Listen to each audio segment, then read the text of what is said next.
Good afternoon and welcome. I am reading from the book of Isaiah, chapter 7. And it came to pass in the days of Ahaz, the son of Jotham, the son of Uzziah, king of Judah, that Rezin, the king of Syria, and Pekah, the son of Remaliah, king of Israel, went up toward Jerusalem to war against it, but could not prevail against it. And it was told the house of David, saying, Syria is confederate with Ephraim.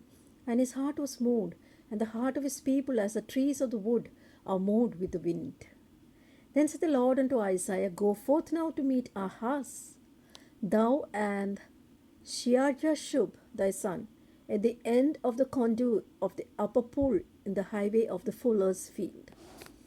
And say unto him, Take heed and be quiet, fear not, neither be faint-hearted, for the two tails of these smoking firebrands, for the fierce anger of Rezin with Syria, and the son of Remaliah. Because Syria, Ephraim, and the son of Remaliah have taken evil counsel against thee, saying, Let us go up against Judah, and vex it, and let us make a breach therein for us, and set a king in the midst of it, even the son of Tabeel. Thus says the Lord God, It shall not stand, neither shall it come to pass. For the head of Syria is Damascus, and the head of Damascus is Rezin, and within 65 years shall Ephraim be broken, that it be not a people. And the head of Ephraim is Samaria, and the head of Samaria is Remaliah's son. If he will not believe, surely he shall not be established. Moreover, the Lord spoke again unto Ahaz, saying, Ask thee a sign of the Lord thy God. Ask it either in the depth or in the height above. But Ahaz said, I will not ask, neither will I tempt the Lord. And he said, Hear ye now, O house of David, is it a small thing for you to weary men, but will ye weary my God also? Therefore the Lord shall give you a sign. Behold, a virgin shall conceive and bear a son, and shall call his name Emmanuel.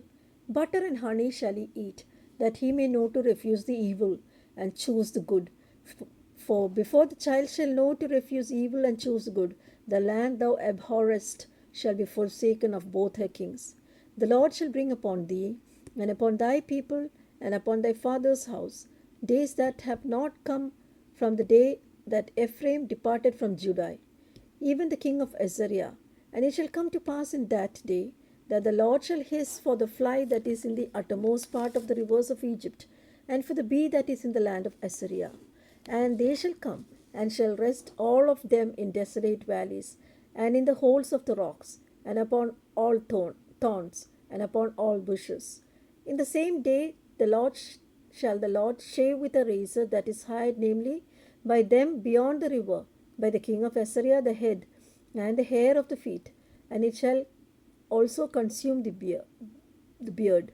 And it shall come to pass in that day that a man shall nourish a young cow and 2 sheep. And it shall come to pass, for the abundance of milk that they shall give, he shall eat butter. For butter and honey shall every one eat that is left in the land. And it shall come to pass in that day that every place shall be where there were 1,000 vines at 1,000 sillerings, it shall be for briars and thorns. With arrows and with bows shall men come hither, because all the land shall become briars and thorns. And all the hills that shall be digged with the mattock, there shall not come thither the fear of briars and thorns, but it shall be for the sending forth of oxen and for the treading of lesser cattle. Here ends chapter 7 of the book of Isaiah.